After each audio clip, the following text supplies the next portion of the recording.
The steel gates of the Tidewater surplus auction groaned shut behind the last bidder, and the sound rolled through the warehouse like a door sealing a tomb. Inside, men with government contracts and offshore accounts murmured over clipboards, sizing up the lots chained along the back wall. They weren't here for companionship. They were here for muscle, for teeth, for animals trained to end a threat before it finished forming. Then a young woman in a thrift store flannel walked through the side door with nothing but a folded paycheck stub in her coat pocket, and somewhere in the back pens, a dog that hadn't stopped growling in 6 months went completely, unnervingly still. The warehouse sat off Route 17 outside Norfolk, a converted shipping depot that still smelled faintly of diesel and brine from its days storing naval freight. Now it stored something else entirely, crates and chain-link runs holding the Navy's and the Marine Corps' discarded weapons, the four-legged kind, dogs too aggressive, too broken, or too expensive to keep on payroll. Twice a year, the Coastal Tactical Surplus Auction opened its doors to private security firms, and the occasional ranch owner looking for a deterrent with a heartbeat. Brielle Kessler stood near the back, trying to look like she belonged, which she did not. She was 23, dressed for a diner shift, rather than a warehouse full of men who wore their watches like they cost more than her car. She'd come straight from work, the smell of fryer oil still clinging to her hair, a crumpled bank envelope pressed flat against her ribs under her jacket. Inside it was $1,190 it had taken her 4 months to save, money meant for a security deposit on an apartment she'd never get to move into if she spent it all today. She wasn't looking for a pet, she was looking for a ghost. 5 years ago, the dog had a different life. He'd been a clumsy, overgrown Belgian Malinois pup who used to drag a rope toy across her family's backyard in Virginia Beach, ears flopping, tail going like a metronome stuck on fast. He belonged to her older brother, Staff Sergeant Caleb Kessler, a military working dog handler who joined the Marines at 19, and never once talked about wanting to do anything else. Caleb named the dog Anchor because, he said, a Marine needed something steady to hold on to out there, and the dog had a habit of leaning his full weight against Caleb's leg whenever the world got loud. They trained together for 2 years before their first deployment. Brielle remembered visits home where Caleb would sit on the back porch steps, with Anchor's head resting heavy across his boots, telling her sanitized, half versions of what they did overseas, the kind of stories meant for a little sister and not for an incident report. Anchor only ever fully obeyed one voice. Caleb's, a flat, even baritone that could drop the dog into a sit faster than any hand signal. Then, 18 months ago, the calls stopped. The official explanation came slow and redacted, the way these things always do. Caleb's unit had been pinned down during a nighttime security sweep near a forward operating base in Helmand. He'd ordered the rest of his fire team to fall back while he and Anchor held the choke point so the wounded could be moved. He never made it to the helicopter.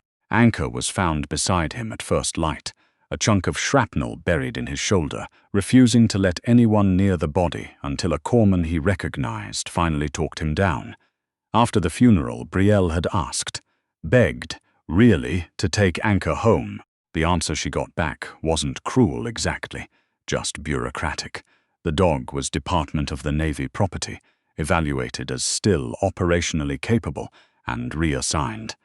First to a base perimeter unit, then quietly transferred out to contractor evaluation after he bit 2 separate handlers in the space of a year. Nobody used the word broken in the paperwork. They used non-deployable and behaviorally unsuitable for continued service, which meant the same thing dressed up in a uniform. It was Caleb's old kennel master, a retired gunnery sergeant named Walt Pruitt, who tracked Brielle down through a mutual friend and told her, voice low like he was passing along something illegal, that Anchor's file had been stamped for liquidation. Lot 19, Coastal Tactical Surplus Auction, Norfolk, this Saturday. Next up, Lot 14, Prior Law Enforcement, 6 years of service, strong bite work. The auctioneer's voice cracked through the PA system, dragging Brielle back into the present. He was a heavy-set man named Garrett Sloan, a former K-9 trainer himself, gravel-voiced from 40 years of shouting over barking dogs. Men in tactical fleece called out numbers like they were ordering drinks. 7,000, 8,500. A Dutch shepherd sold for $11,000 to a man who never once looked the dog in the eye. Brielle's hand tightened around the envelope. $1,100. It was a joke compared to what these men were spending, pocket change for a corporate security budget. But she had stood at Caleb's grave at Hampton National Cemetery 3 weeks ago and made a promise out loud, like an idiot, like the dog could somehow hear her from across an ocean's worth of distance. And she was not about to walk away from a warehouse, because the math didn't work in her favor. The side door to the staging pen banged open.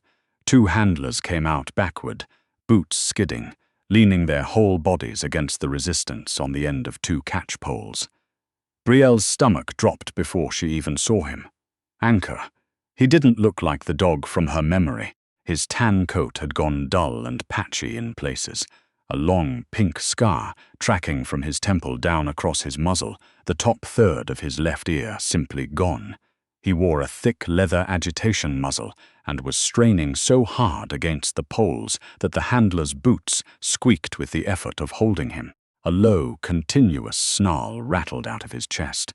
He looked, Brielle thought with a sick lurch, like something out of a nightmare instead of the dog who used to fall asleep with his head on her lap. All right. Easy now. Sloan barked it more at the dog than the crowd, eyeing the thrashing Malinois with something between professional respect and genuine wariness. Lot 19, folks. Belgian Malinois, male 7 years old. 3 combat deployments overseas, decorated for valor under fire. This is about as battle-tested as they come.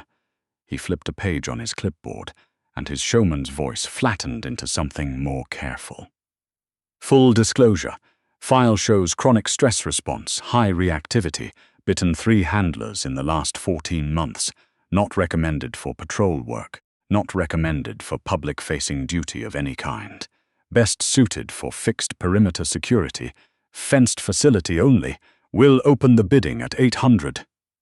Brielle's paddle felt impossibly heavy in her hand as she stepped up to the velvet rope. Around her, the buyers studied Anchor with the flat calculation of men pricing out risk versus utility. A dog that bites its own handlers wasn't a deal. Even at $800, nobody moved. She raised the paddle. 800. Her voice came out thinner than she wanted, younger, and a few heads turned to find the source of it, a woman in a flannel shirt who clearly didn't belong on this side of the rope. Sloan raised an eyebrow. 800 to the young lady up front. 900.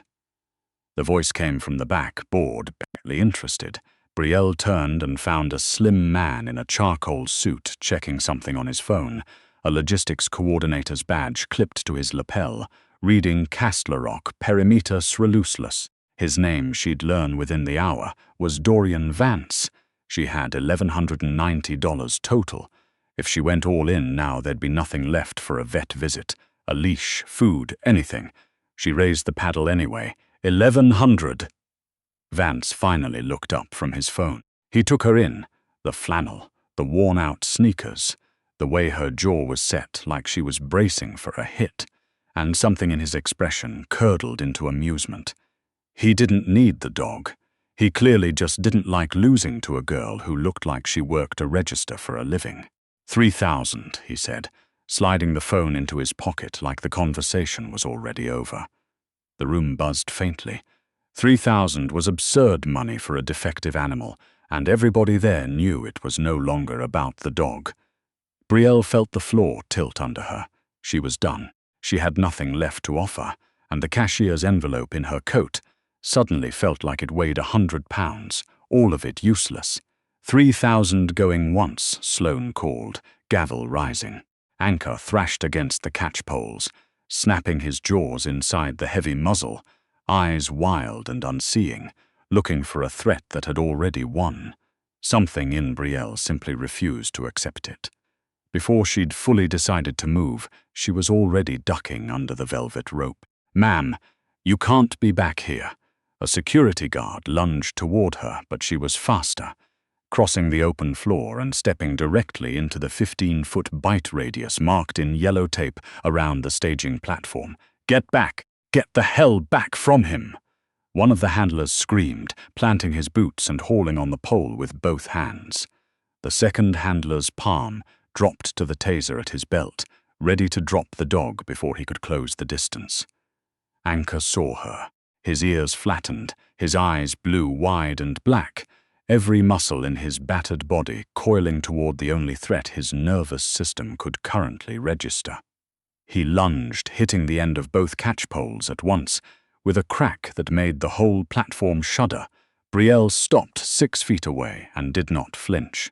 She squared her shoulders. She pulled in a breath that shook only slightly, and when she spoke, it wasn't her own voice she reached for. It was Caleb's. The flat, low register he used to drop into the second something needed to be obeyed instantly. No negotiation, no hesitation. Anchor. It cracked across the warehouse like a rifle shot.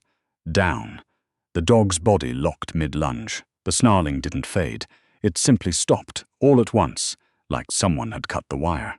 The muscle that had been straining against the poles went slack so fast that both handlers staggered forward, almost dropping the lines. Brielle took one more step, holding his gaze, and said the rest of it the way Caleb used to say it. The words she'd practiced in her car in the parking lot until she could say them without her voice breaking. "Stand down for Staff Sergeant Caleb Kessler." It wasn't just Anchor. Behind the staging platform, in the long rows of holding pens, nearly 24 other working dogs had been keeping up a steady wall of barking and pacing for the better part of an hour.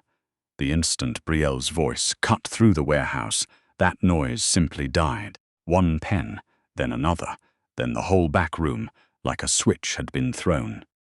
Within 5 seconds, the cavernous building was silent except for the buzzing fluorescence overhead and the ragged breathing of 2 stunned handlers.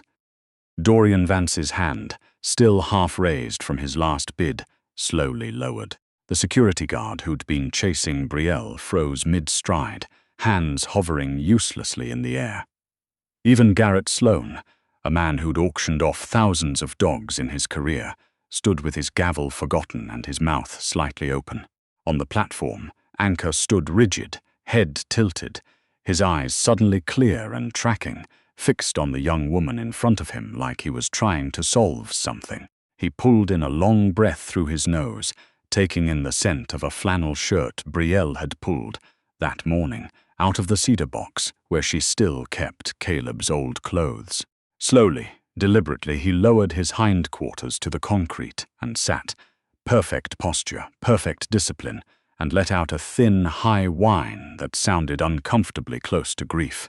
Tears were running freely down Brielle's face now, and she made no move to wipe them.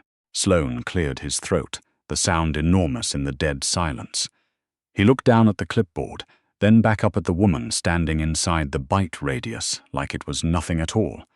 "Miss, who exactly are you?" Brielle Kessler. Her voice shook but didn't break. "Staff Sergeant Caleb Kessler was my brother. That's his dog." The silence stretched out, heavy enough to feel like pressure on the chest. 50 men who made their living being unshockable stared at a woman in a diner uniform who had just brought an entire warehouse of trained killers to a dead stop with 2 sentences. Sloan flipped through the redacted transfer pages, clipped to his board, his jaw tightening with each line. "Staff Sergeant Kessler, 2nd Marine Special Operations Battalion, Helmand Province." He read it like the words cost him something. Touching. Dorian Vance's voice sliced through the quiet all-condescension. He stepped forward, his shoes clicking sharp against the concrete. "This is a liquidation auction, Garrett, not group therapy. My bid stands at 3,000. Ring it up so we can move on to lot 20. Brielle turned to face him, fists clenched at her sides. "He's not an asset. He's a veteran. He's the reason my brother's body made it home instead of getting left in the dirt." Vance's smile was patient, the kind a man gives a child throwing a tantrum. "Sweetheart, he's a liability with a bite history. I'm doing the county a favor taking him off their books. Step back before he takes your hand off." She opened her mouth to fire back, but a chair scraped loudly somewhere behind the crowd, the sound of someone standing up who'd been sitting in the shadows of the last row. He was tall, built like a man who'd spent decades carrying more than his own weight, a faded canvas jacket over a flannel not unlike Brielle's own, a scar cutting white through a graying beard. As he walked the center aisle, the crowd parted without being asked. They knew him. His name was Roan Castellan, founder of Outrider Risk Group, one of the most respected private security and recovery outfits on the East Coast. And before that, 22 years in the same marine community Caleb had served in. Castellan didn't look at Vance. He walked straight to the rope and stopped beside Brielle, studying the dog still holding perfect attention on the platform, eyes tracking the newcomer with sharp focus. "I was on the QRF that pulled your brother's team out," Castellan said, low enough that it carried without him raising his voice at all. He wasn't talking to the room. He was talking to her. Smoke was so thick that night you couldn't see 10 feet, but we heard the dog before we saw anything else. He'd already taken shrapnel to the shoulder. Half his ear was gone. He was standing over Caleb's position, and 3 hostiles tried to flank in while we were still climbing the ridge. He took all 3 down himself, held that line for almost 40 minutes before we got eyes on them. A murmur rolled through the crowd, the particular kind of quiet recognition that passes between men who understand exactly what holding a line for 40 minutes alone actually costs an animal. They looked at Anchor differently now, not a liability with a bite file, but a soldier nobody had bothered to thank. Castellan turned, finally, to Vance. "You want to put Caleb Kessler's dog on a chain outside a storage depot. It's an open auction." Vance's composure slipped just slightly under the older man's stare. "I have the floor bid. 3,000. You want him. You bid." 5,000, Castellan said, without a flicker of hesitation. Brielle's breath caught. She had lost. Even a man who clearly respected her brother's memory was about to take Anchor away simply because she didn't have the money to compete, and the unfairness of it sat in her throat like a stone. Vance's jaw tightened, his pride wounded in front of 50 of his peers. 6,500, 8,000, called a man near the front with a prosthetic leg propped against the bleachers. 9,000 from somewhere near the pens. 12,000, Castellan said, flat, unbothered, eyes still on Vance. Vance threw both hands up. "This is sentimental nonsense. You're inflating the price of a defective animal for sport." He turned on his heel and walked out without looking back, his shoes clicking an angry rhythm across the concrete until the door swung shut behind him. Castellan looked up at the auctioneer. 12,000. "Bring it down, Garrett." The gavel cracked against the block. "Sold. Lot 19. Sold for $12,000. Brielle's knees nearly buckled. Anchor had been saved from Vance, but he was still going to a private firm, still property, still somebody's asset. Just a better somebody. She pressed her hands over her face as a sob finally broke loose.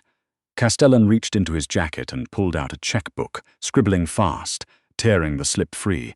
He held it out to her. It was made out to Coastal Tactical Surplus Auction for $12,000. In the memo line, 2 words. "For Caleb." "I don't understand," Brielle managed. "I didn't buy the dog." Castellan's smile, when it came, was small and sad around the edges. "You did. I'm just covering the rest of it. I can't pay you back. I have $1,100 to my name. Your brother pulled me out of a vehicle that was on fire in Marja in 2014. Castellan said quietly. "Carried me 200 yards under contact, because I couldn't walk on my own. I've owed that man a debt for 10 years and never had a way to settle it. Today my ledger's clean. Take the check. Take your dog home."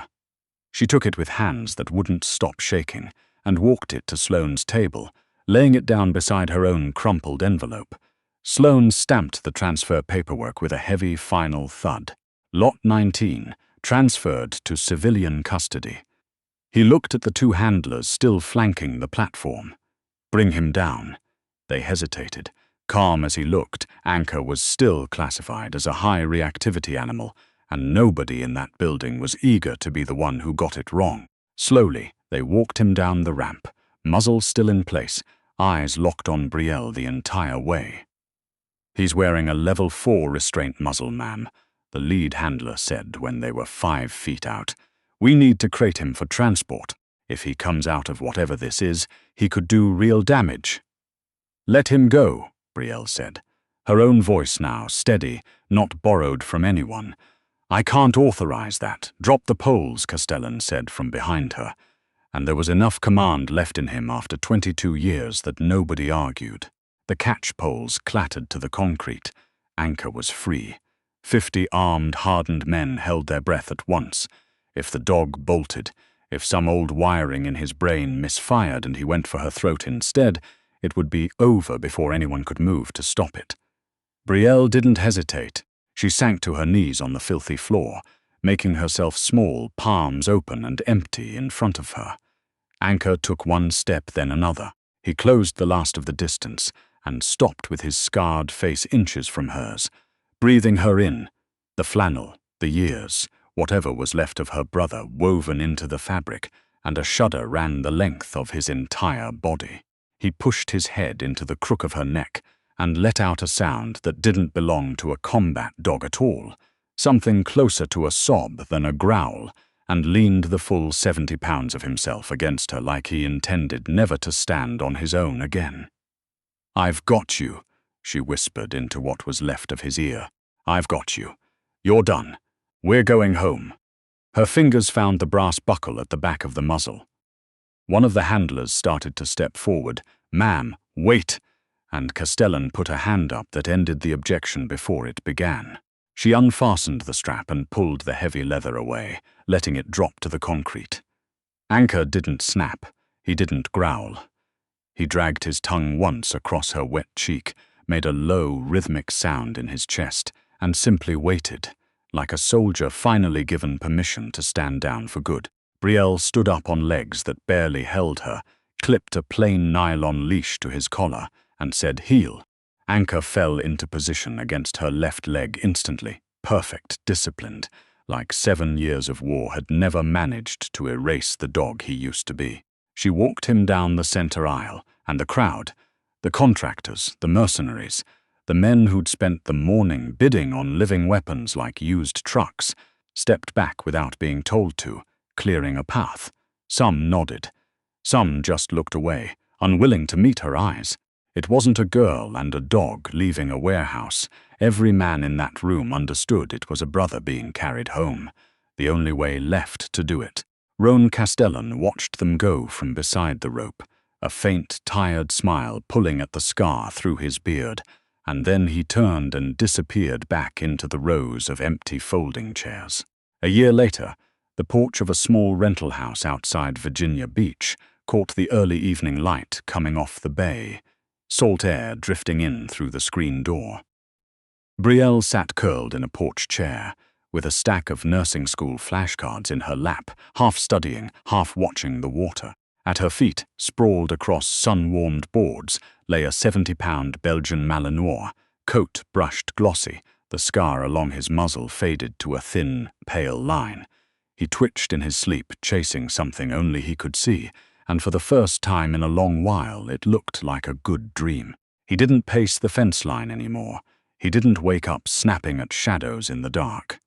Anchor's war, however long it had lasted in whatever part of him still remembered it, was finally, quietly over. He was exactly where he was supposed to be, lying at the feet of the only family Caleb Kessler had left unbroken, and home.